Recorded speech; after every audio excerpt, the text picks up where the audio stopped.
عن الزبير بن العوام رضي الله تعالى عنه قال قال رسول الله صلى الله عليه وسلم নবীজি সাল্লাল্লাহু আলাইহি ওয়াসাল্লাম বলেন লা আইয়া আখুজ আহাদুকুম আহবুলাহু খায়রুল লাহু মিন আইয়াসআলান নাস। দেখেন কি কয়, তোমাদের কেউ রশি নিয়ে জঙ্গলে যাইবা, যাওয়ার পর লাকড়ি সংগ্রহ করবা, করার পর ওই রশি দিয়ে বাঁধবা, বাঁধার পর ওই লাকড়ি নিয়ে তুমি হালাল উপার্জন করবা।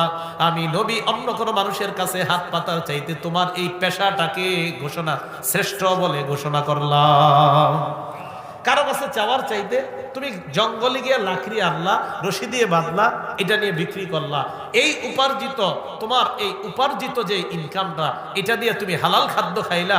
আমি নবী তোমাকে বলে দিচ্ছি, মানুষের কাছে চাওয়ার চাইতে এই রশি দিয়া লাকড়ি বেঁধে বিক্রি করে হালাল খাদ্য খাওয়া, এটা ভিক্ষা করার চাইতে অনেক বেশি উত্তম কাজ। আমি নবী ঘোষণা দিলাম।